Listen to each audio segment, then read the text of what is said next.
So today I'm going to tell you why the right way to build a causally consistent data store that scales is to actually not build a causally consistent data store. In theory, causal consistency is great.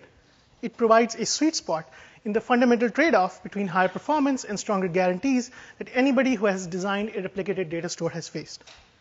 And there's a long line of exciting research in building scalable, causally consistent data stores, starting with COPS in SOSP 2011. So is causal consistency the most widely used consistency model out there? Not even close. It's more like the middle child of consistency models. The reality is there's little, if any, industrial adoption, and the largest web applications in the world are actually powered by eventually consistent data stores. Since these and other similar applications could benefit from the balance of stronger guarantees and high performance that causal consistency provides, the question is, what is the reason for this status quo? In this work, we tackle a phenomenon called Slowdown Cascades that has long been pointed out by the industry as a key reason for the reluctance to adopt stronger consistency guarantees. Most recently, in a 2015 HotOS paper by engineers from Facebook. Current causal systems are vulnerable to slowdown cascades because their design makes an implicit assumption that all machines in the data store provide similar high performance. In reality, though, the situation looks more like this. Since at scale, having performance anomalies, like one machine running slower than the rest, are common. This reality, when combined with the enforcement of causal consistency in the data store, results in a picture that looks more like this, where a set of machines are waiting directly or indirectly on the slow node, causing a slowdown cascade. So let's explore this further through an example. Consider a social network which is backed by a replicated and sharded data store. Let's focus on 3 people using it. There's Alice, who is a grad student, much like me. Alice follows Justin Bieber, also like me, and is friends with her advisor, who is currently traveling abroad for a conference, and so accesses the data store through a different replica than Alice. Now, let's assume that Alice is scanning her news feed and she reads Justin Bieber's latest update. She then remembers that her advisor had asked her to schedule a talk on her recently accepted NSDI paper. So she uploads her paper and then creates an event with a link to the paper. The 3 writes are causally ordered, as you can see on the slide. The key point here is that in current causal systems, write W3 cannot be applied to data center B until W1 and W2 have been applied in order. In our example, this means that the PDF and Alice's event creation are buffered respectively at the black and blue shards in data center B, waiting for Justin Bieber's update to be applied. Assume now that Justin Bieber's update is slow to replicate.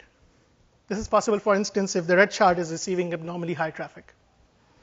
Now, assume Alice's advisor, unlike my own advisor, is not a believer. Still, he cannot read Alice's updates, even though he never reads from the red shard. The slowdown of the red shard has cascaded to the black and blue shards.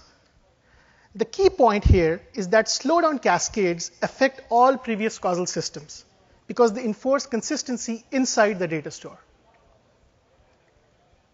Here's an example of a slowdown cascade in a causally consistent system. Without any slow nodes, the average queue length of buffered replicated writes, the blue line in the graph, remains stable. However, when a single node is artificially slowed down, the average queue length on all other nodes, the red line in the graph, grows arbitrarily. To solve this problem, we built a system called Occult, which stands for Observable Causal Consistency using lossy timestamps. The key idea here being observable causal consistency. So let's find out what that is. Let's first revisit the definition of causal consistency. Let me give you a moment to look at it. Notice that this specifies that a client observes a monotonically non-decreasing set of updates that respects potential causality. Current causal systems strengthen this spec by enforcing consistency inside the data store. But that is not necessary. Instead, if we can avoid paying the cost of enforcing consistency in the data store, but somehow ensure that clients observe a data store that is indistinguishable from a causally consistent data store, then that is sufficient. And that is exactly the approach that Occult takes. So now, let's see how we can ensure that clients observe a causally consistent data store. For instance, what metadata do they need? Since somehow they need to track how their local state depends on the state of the entire data store. In order to do that, let's first look at what metadata needs to be kept by the servers, since the client-side metadata is going to be derived from it. We use a master-slave replication model on a per-shard basis. Writes are accepted at master shards and then asynchronously, but in order, replicated to all the slave shards. Each shard, master or slave, keeps track of a shard stamp, which counts the writes that have been applied to it. The client metadata is simply then a vector of these shard stamps, which identifies a global state across all the shards. We refer to this as a causal timestamp. You can think of a causal timestamp as the number of writes the client knows from each shard. When writing, a client attaches its causal timestamp to the write to propagate causal dependencies to any later writes. In this case, client 1 writes to object A on the red shard. The master then does three things. First, it increments its shard stamp to reflect the fact that it has a new write. Second, it merges the shard stamp by taking max with the causal timestamp stored with the object. And third, it sends the shard stamp back to the client to merge into its own causal timestamp, as you just saw in that animation. Clients can always read safely from master shards without violating consistency because master shard always contain the latest object versions. On a read, the causal timestamp stored with the object is merged into the client's causal timestamp so that later writes by the same client can be causally ordered after it. Notice that the entries of the causal timestamp stored with object B are all greater than or equal to the entries of the causal timestamp stored with object A, which indicates that the write to B is causally ordered after the write to A. Replication is asynchronous and unordered in the same way as an eventually consistent system. At remote replicas, writes are applied immediately without any waiting. When receiving a replicated write, each slave increases its own shard stamp using the causal timestamp attached to the replicated write. For the purposes of this example, assume that the replicated write to object A is delayed. When reading from a slave, a client now has to do a consistency check. In our example, the question is, does the gray shard have all the writes that the client 3 now knows from that shard? If the answer is yes, the read goes ahead normally. Here's the key point here. Object B is causally dependent on object A, which has not yet replicated to data center B. But client 3 can still read the freshest value of B. If the consistency check fails, then we say that the shard is stale, possibly missing writes that the client should read. The client has at least a couple of options in this case. It can retry from the local slave of the red shard, or it can pay the extra latency cost and read from the master of the red shard, which is always safe. At this point, you may be wondering, if the number of shards is huge, which is often the case in practical systems, will it result in massive metadata overhead? That's where causal timestamp compression comes in. Let's start with the Strawman scheme. To compress a causal timestamp down to some size n, we simply conflate the values of shard stamps with the same shard IDs modulo n by taking their max. So consider this example. Before compression, the client holding this causal timestamp knows 1,000 writes from shard 1 and 13 writes from shard 3. After compression, it thinks it knows 1,000 writes from each of these blue shards. Notice that compression does not violate consistency but creates false dependencies. The client will wait for 1,000 writes to be applied when reading from slaves of shard 3, which is clearly unnecessary. To solve this issue, we adapt for our purposes a scheme first proposed by Adia and Liskov. Instead of counting writes, shards use their system clock value at the time of a write as the next value of the shard stamp. This means that shard stamps of shards that have recently received a write will be close to each other independent of the number of writes that each shard has received. So for active shards, conflating entries causes fewer false dependencies.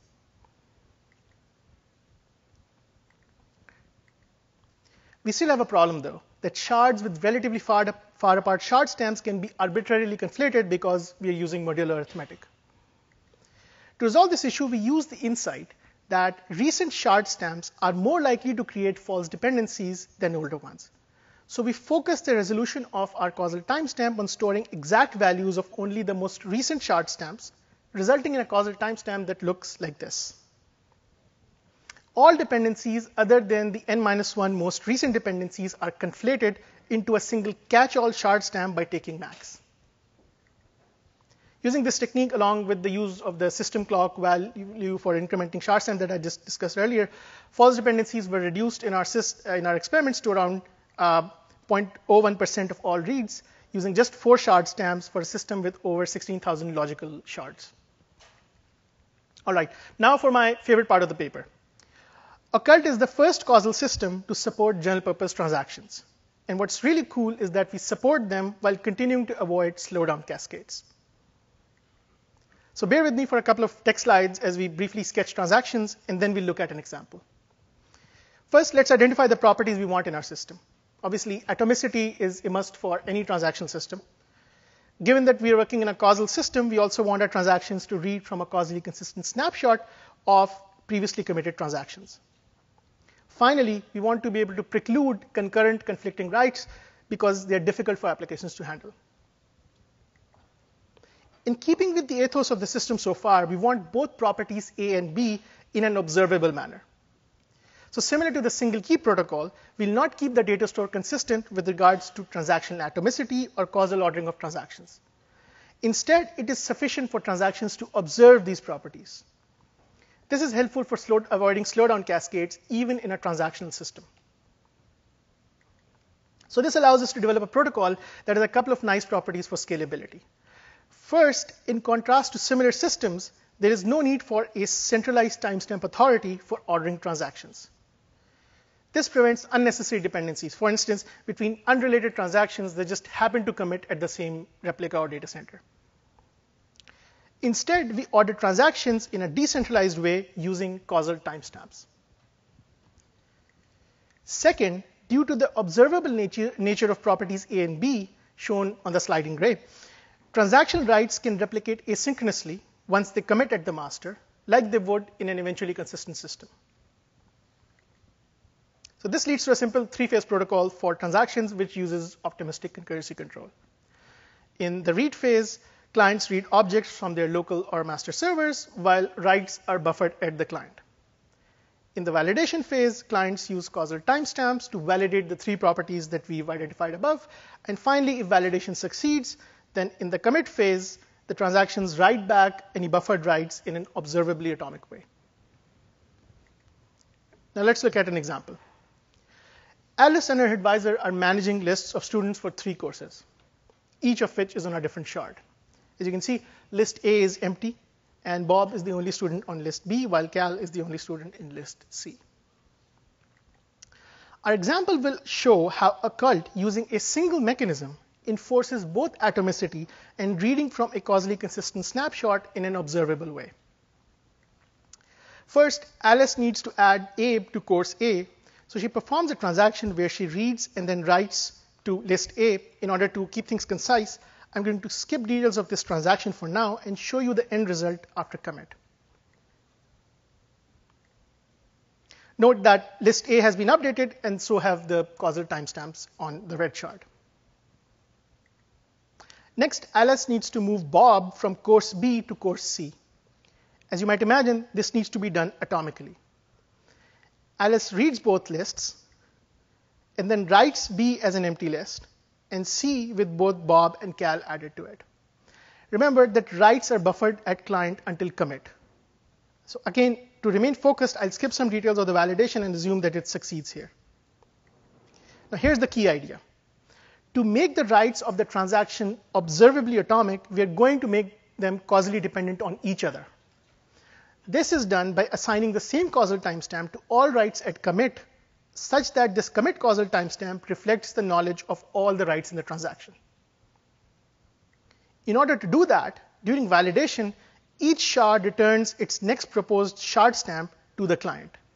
The client merges both shard stamps into its own causal timestamp, as you saw in the animation.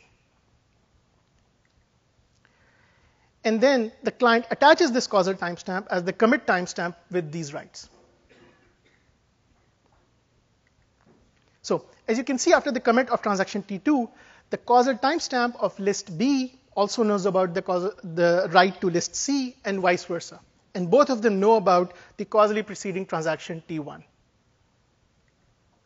As I pointed out at the start of this transaction section, one useful property of the protocol is that once transactions commit at master shards, they can replicate asynchronously to slave shards without any coordination. Surprisingly, this does not affect our ability to enforce atomicity. So in this case, assume that only the write to list C replicates to the slave of the blue shard, while the writes to list A and list B are delayed.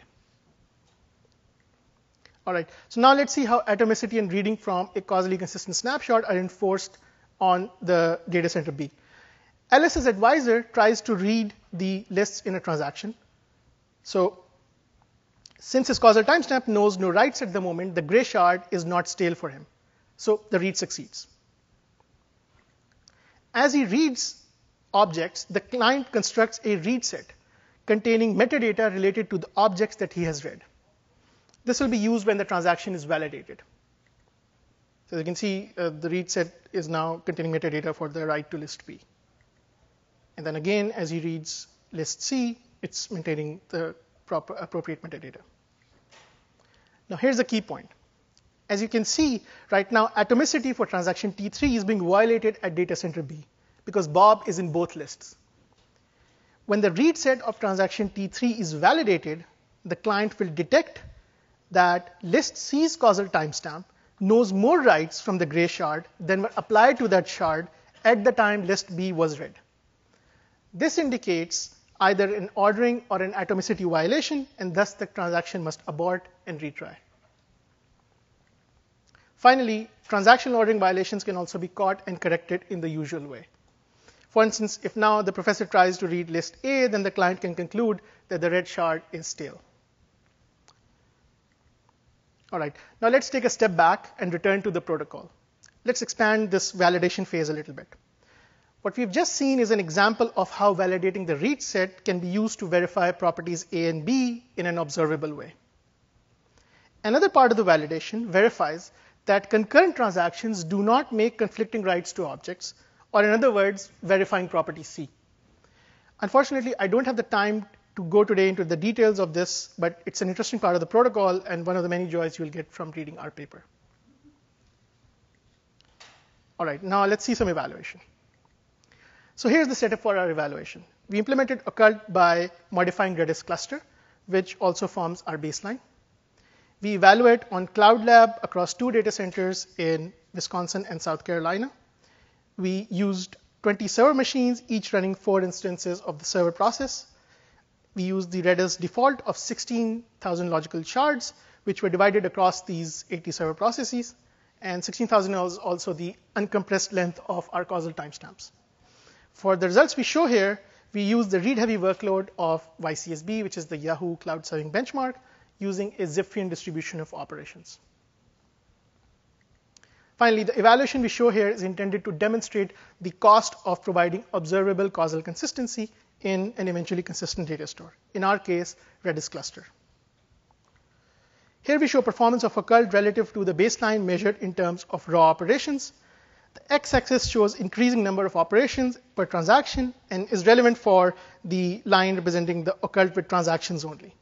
The black and blue lines representing single key Occult and Redis cluster, the baseline, are actually a single data point measured at peak Goodput and are not varying with the x-axis. And on the y-axis, we are showing Goodput, which is different from throughput. So Goodput counts retries for resolving stale reads as a single operation. Also, for transactions, it does not count operations done for aborted transactions. So all operations all experiments shown here used 4 shard stamps per causal timestamp. Overall, single key Occult only had like a 8.7% overhead over Redis cluster. Transactions added a further overhead ranging between 31% and 40% on top of that. Almost all of this additional overhead for transactions was due to lock contention on very hot objects, given the heavily skewed nature of the YCSB's Zipfian workload. So this graph shows the latency distribution of reads on Occult with and without slow nodes. The blue bars represent the latency without any slow nodes. As you can see, even as we add slow nodes to Occult, the 50th, 75th, and 90th percentile latencies remain the same as without any slow nodes. This is because reads to non-slow nodes are unaffected by the presence of slow servers, since Occult is by design immune to slowdown cascades. The only time when you have to pay a cost is when reads actually hit a slow snail server. In that case, enforcing consistency can mean going to the master. And as you can see, in the presence of slow servers, the tail latencies spike. So to conclude, enforcement of causal consistency in the data store is vulnerable to slowdown cascades. This problem can be resolved by leveraging the observation that it's sufficient for clients to observe causal consistency.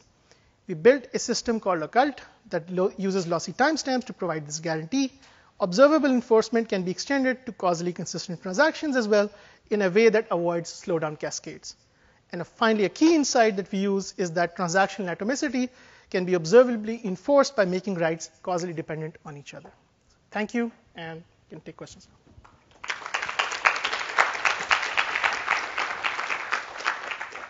Usual protocol, come up to the mic and introduce yourself, please.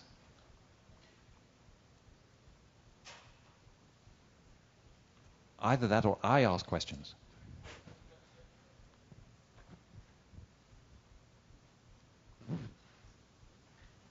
Hi, I'm Scott Fritchie from VMware.